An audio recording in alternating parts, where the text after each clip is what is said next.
Ano ang tumutukoy sa mahalay na palabas, larawan o babasahin na pumupukaw sa sexual na pagnanasa? A. Pornografiya. B. Sexualidad. C. Prostitution. D. Sensualidad. Tamang sagot ay A. Pornografiya. Ang isyong pangibagtalik ng hindi pakasal ay isyong may kinalaman sa A. Paninirang puri. B. Premarital sex. C. Pangabusang sexual. D. Pagkasira ng relasyon ng nagmamahalan. Ang tamang sagot ay B. Premarital sex. Ang kadalasang binibiktima ng mga ito ay mga bata o kabataang madaling maimpluwensyahan at may kahinaan ng kalooban. Alin sa mga sumusunod ang tinutukoy sa pangungusap na ito? A. Magnanakaw. B. Parasites. C. Pedophiles. D. Matatanda. Ang tamang sagot ay pedophiles. Ano ang sinasabing pinakamatandang propesyon o gawain? A. Politiko. B. Pagtulong. C. Pag-artista. D. Prostitution.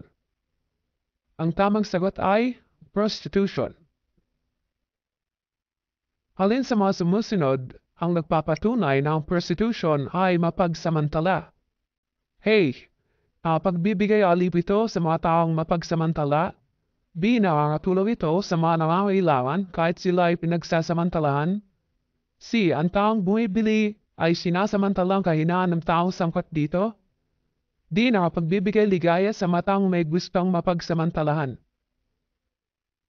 Ang tamang sagot ay C. Ang taong bumibili ay sinasamantalang kahinaan ng taong sangkot dito.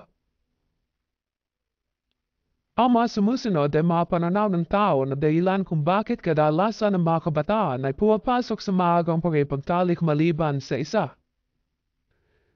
A. Ang pakipagtalik ay isang paraan ng pagpapakita ng pagmamahal. B. Ang pakipagtalik ay hindi kabilang sa mga biological na pangangailangan. C. Ang pakipagtalik ay normal at tikas na pangangailangan ng ating katawan. D. Ang pakipagtalik ay tama kung ang gumagawa nito ay parehong sangkayat. Ang tamang sagot ay B. Ang pakipagtalik ay hindi kabilang sa mga biological na pangangailangan. Ano ang epekto ng pornografiya sa tao? A. Maaaring magbago ang asal ng tao.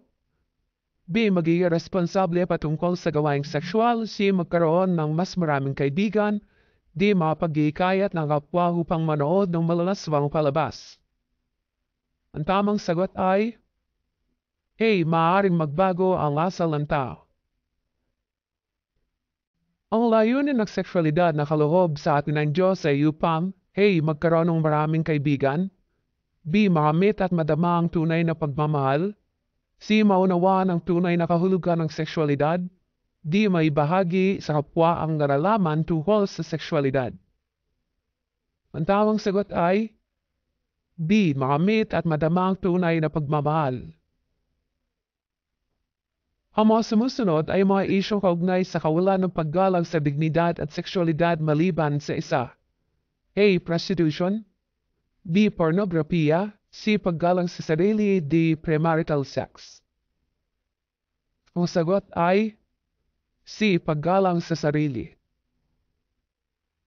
Ito ay anyo ng karahasan kung saan ang hindi ginusto o hindi inanyahang sexual na kilos o gawain ay pinilit ng isang salarin sa isang tao nang walang pahintulot nila gamit ang pagbabanta, pananakot o panluloko at sanhi ng pagkabalisa at takot sa personal na kaigtasan ng nabiktima anuman ang kasarian at edad nito. A. Prostitution. B. Pornografiya. C. Premarital sex. D. Pangabusong sexual. Ang sagot ay D. Pangabusong sexual. Anong tawag sa taong naglalantad ng sarili na gumagawa ng sexual na gawain? A. Exhibitionism. B. Seductive. C. Exhibitionist. D. Catcaller. Ang tamang sagot ay letter C. Exhibitionist. Ang tamang sagot ay letter C. Exhibitionist. Kung sinipulan o sinitsita ng isang babae, ito ay tinatawag na blank. A. Sexual innuendo. B. Catcalling. C. Exhibitionism. D. Pambabastos.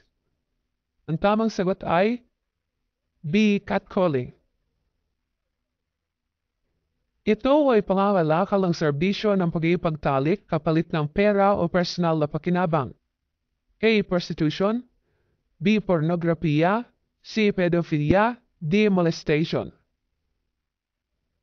Ang tamang sagot ay A. Prostitution. Alin ang isyong kaugnay sa kawalan ng paggalang sa sexualidad at dignidad?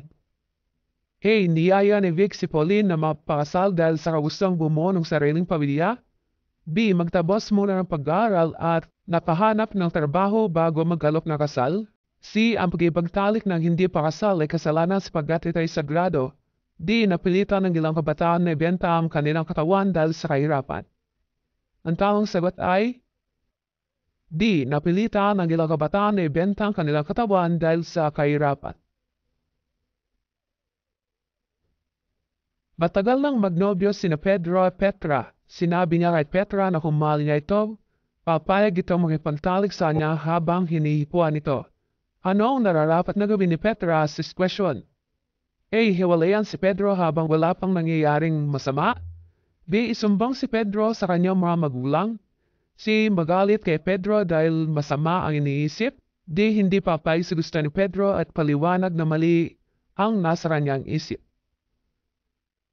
Ang tamang sagot ay D. Hindi papayag sa gusto ni Pedro at ipaliwanag na mali ang nasa kanyang isip. Anong isyong kaugnay sa kawalan ng paggalang sa dignidad at sexualidad ang nasa sitwasyon sa taas? A. Prostitution. B. Maagang pagbubuntis. C. Premarital sex. D. Pang-abusong sexual. Tamang sagot ay D. Pang-abusong sexual. Ang pag-ibagtalik ay gawaing nararapat lamang gampanan ng mga A. Magkarelasyon na matagal na nagmamahalan. D. Nagmamahal ang gustong ipakita ang pagmamahal. C. Taong nais gawin ito na umaayon na gawin ang kilos. D. Mag-asawang nais bumuo ng pamilya. Ang tamang sagot ay D. Mag-asawang nais bumuo ng pamilya. Dapat bang magulang ang siyang pumili na maging nobya o nobya ng anak? A. Hindi, dahil may sariling puso at isip ang anak para pumili. B. Oo, para masigurado ang kinabukasan ng anak at magiging pamilya. C. Hindi, dahil mga anak ang siyang nakakaalam ng pipiliin. D. Oo, dahil ang mga magulang ang nagpalaki sa kanilang mga anak. Ano ang tamang sagot? A. Hindi, dahil may sariling puso at isip ang anak para pumili. Kung sa hindi inaasang pagkakataon ay nabuntis o nakabuntis ang isang kabataang nag-aaral pa, ano ang dapat niyang gawin? A. Ipalaglag ito para hindi mapahiya ang pamilya. B. Sabihin kaagad ito sa magulang. C. Ilihim ito para hindi malaman ng kaklase. D. Huminto muna sa pag-aaral at sa ituloy kapag nanganak na. Ang tamang sagot ay B. Sabihin kaagad ito sa magulang. Hanapin kung may mali o walang mali sa pangungusap.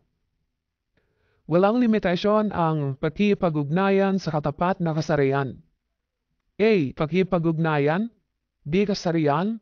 C. Walang limitasyon. D. Walang mali. Ang sagot ay C. Walang limitasyon. Dapat ay may limitasyon. Hanapin kung may mali o walang mali sa pangungusap. Ang sexualidad ay mabuti at sagrado. Ang tamang sagot ay D. Walang mali. Hanapin kung may mali o walang mali sa pangungusap. Ang paggalang sa sexualidad ay hindi pagpapatunay na mataas sa pagtitiwala at respeto sa sarili. A. Hindi pagpapatunay. D. Paggalang sa sexualidad. C. Mataas sa pagtitiwala. D. Walang mali. Ang tamang sagot ay hindi pagpapatunay, letter A. Hanapin kung may mali o walang mali sa pangungusap. Marapat itakda mga moral na batayan sa pag-ipag-ugnayan. A. Marapat. B. Moral na batayan. C. Pag-ipag-ugnayan. D. Walang mali. Ang tamang sagot ay D. Walang mali. Hanapin kung may mali o walang mali sa pangungusap. Hindi dapat maging dahilan ng awayan ang pagkakaiba sa kasarian. A. Hindi dapat. B. Awayan.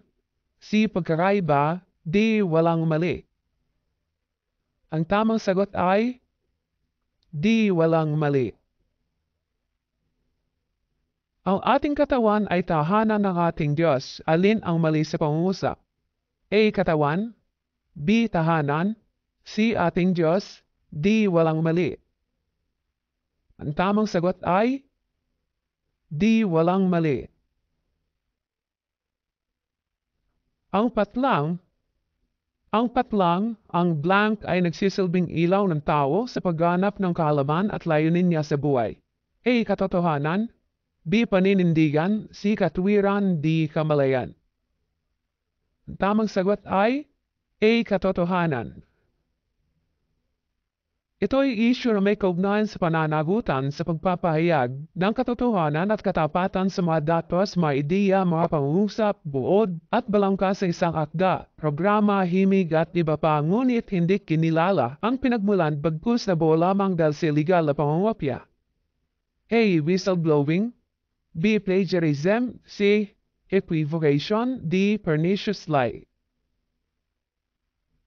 Tamang sagot ay plagiarism. Pagkukwento ng isang dalaga sa kanyang nakababatang kapatid tungkol kay Santa Claus na nagbibigay ng regalo tuwing Disyembre. A. Jocko lies. B. Pernicious lies.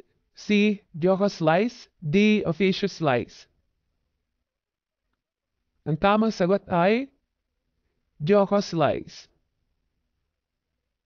Isang mag-aaral ang lumiban sa klase ng nakaraang araw. Ayon sa kanya, pumunta siya sa kanilang family reunion. Ang totoo ay sumama siya sa kanyang mga kaibigan para mamasyal. A. Jocos lies. B. Pernicious lies. C. Jocko lies. D. Officious lies. Ang tamang sagot ay D. Officious lies. Pagkakalat ng maling bintang na ninakaw ang kanyang wallet, ang totoo ay nais lamang niya makakuha ng atensyon mula sa kanyang kaklase. A. Jocko lies. B. Officious lies. C. Pernicious lies. D. Jocos lies. Ang tamang sagot ay C. Pernicious lies. Pagkopya ng bahagi ng isang nailathalang artikulo na hindi binigyan ng sapat ang pagkilala ang pinagpunang sanggunian. A. Whistleblowing. B. Plagiarism. C. Equivocation. D. Pernicious lie. Ang tamang sagot ay B. Plagiarism. Hindi pa rin nagsasalita si Acer kahit anong pilit ng hindi kilang tao na sabihin niya ang lugar kung nasaan ang kanyang ama. A. Pananahimik. B. Pagtitimping pandiwa. C. Pag-iwas. D. Lihim. Ang tamang sagot ay pananahimik. Sinabi ni Randy sa kanyang magulang na may seminar siyang pupuntahan, ngunit ang totoo ay mamamasyal sila sa isang hindi pa ganong sikat na pasyalan. A. Pananahimik. B. Pagtitimping pandiwa. C. Pag-iwas. D. Lihim. Ang tamang sagot ay B. Pagtitimping pandiwa. Hindi tuwirang sinagot ni Ziegler si Ayer nang tanungin siya nito kung may gusto siya kay Lizelle. Sinagot niya ito nang hindi buo na magdadala kay Ayer na mag-isip ng umalalim. A. Whistleblowing. B. Plagiarism. C. Equivocation. D. Pernicious lie. Ang tamang sagot ay C. Equivocation.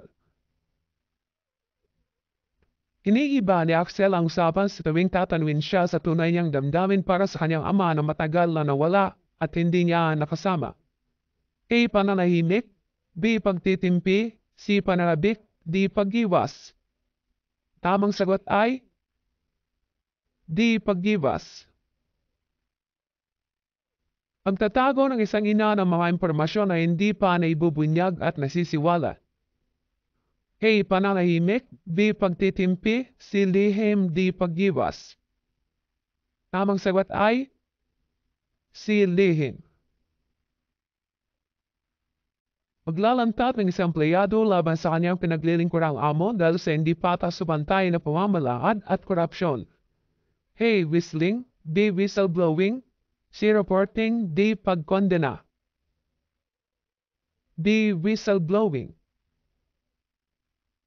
Ito ay isang uri ng kasinungalingan na kung saan sinasabi o sinasambit para magatid ng kasiyahan lamang. Inapahayag ito upang mabigyang aliw ngunit hindi sadyang pagsisinungaling.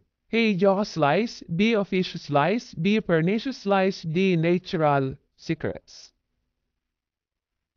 A. Jocose lies. Isang mag-aaral ay dinailan ng kanyang paglibas klase na nakarang araw dahil sa pagkamatay ng kanyang ama. Ang totoo ay noong nakarang taon pa ito yumaw. Anong uri na kasinungalingan ito? A. Jocose lies. B. Officious lies. C. Pernicious lies. D. Natural secrets. B. Officious lies. May nagkakalat na maling bintang kay Pedro ng pagnanakaw niya sa wallet ng kanyang kaklase na hindi naman siya ang kumuha nito. Anong uri na kasinungalingan ito? A. Jocose lies. B. Officious lies. C. Pernicious lies. D. Natural secrets. Ang tamang sagot ay C. Pernicious lies. Ito ay mga sekreto na nakaugat mula sa likas na batas moral. A. Promised secrets. B. Officious lies. C. Entrusted secrets. D. Natural secrets. Ang tamang sagot ay D. Natural secrets. Alin sa sumusunod at tumutukoy sa paglabag sa intellectual honesty. Ito ay isyu na may kaugnay sa pananagunan sa pagpapahayag ng katotohanan at katapatan ng mga datos. A. Intellectual piracy. B. Piracy. C. Whistleblowing. D. Confidentiality. Tamang sagot ay A. Intellectual piracy. Ito ay naging lihim bago ang mga impormasyon at kaalaman sa isang bagay ay nabunyag. A. Natural secrets. B. Committed secrets. C. Promised secrets. D. Commitment secrets. Ang tamang sagot ay B. Committed secrets. Pagkukwenta ng isang nanay tungkol sa Santa Claus na nagbigay ng regalo sa isang bata dahil sa pagiging masunurin at mabait nito. A. Officious lies. B. Pernicious lies. C. Jocose lies. D. Jocko lies. Ang tamang sagot ay C. Jocose lies. Ito ay pagtatago ng mga impormasyon na hindi pa naibubunyag o naisisiwala. A. Natural secrets. B. Committed secrets. C. Promised secrets. D. Lihim. Ang tamang sagot ay lihim. Maingat ang paggamit ng mga salita sa pagpapaliwanag na kung saan ay walang binibigyan na tiyak na impormasyon sa nakikinig kung may katotohanan nga ito. A. Prinsipyo ng confidentiality. B. Intellectual piracy. C. Intellectual honesty. B. Mental reservation. Ang tamang sagot ay D. Mental reservation. Sa pangkahalatan, ang katotohanan ay dapat mapanindigan at ipahayag ng may katapangan sa lahat ng pagkakataon sapagkat ito ang nararapat gawin ng isang matapat at mabuting tao. Bakit mahalagang matandaan ang pahayag nito? A. Dahil ito ang katotohanan na may halong kasinungalingan. B. Dahil ito ang maghahatid sa artista ng paghanga at paggalang. C. Dahil ito ang nararapat gawin ng isang tapat at mabuting tao. D. Dahil ito ay para sa pansariling kabutihan. Ang tamang sagot ay C. Dahil ito ang nararapat gawin ng isang tapat at mabuting tao. Ang katotohanan ng nagsisilbing ilaw ng tao sa pagganap ng kaalaman at layunin niya sa buhay. Sa bawat tao na naghanap nito, masusumpungan lamang niya ang katotohanan kung siya ay naninindigan at walang pagkalilawan na ito ay sundin, ingatan at pagyamanin. Ano ang kalakip nito ang kaluwagan sa buhay ng tao? A. Kaligayahan kasamaan. B. Kaligtasan at kapanatagan. C. Kapayapaan at kataksilan. D. Katahimikan at kasinungalingan. Ang tamang sagot ay B. Kaligtasan at kapanatagan. Isang lason na humadlang sa bukas at kaliwanagan ng isang bagay o sitwasyon na nararapat na maibabaw. A. Kasinungalingan. B. Kayabangan. C. Kataksilan. D. Kagunuan. A. Kasinungalingan. Matagal lang napapansin ni Celsa ang mga maling gawin ng kanyang kaklase sa pagpasa ng proyekto. Alam niya ang mga batas ng karapatang ari o copyright. Dahil dito, nais niya itong kausapin upang mabigyan ng babala sa kung ano ang katapat na parusa sa paglabag dito. Tama ba ang kanyang gagawing desisyon? A. Mali sapagkat hindi ito binahagi sa mga kaklase. B. Tama dahil ito ay nasa batas at may parusa sa sinumang lumabag dito.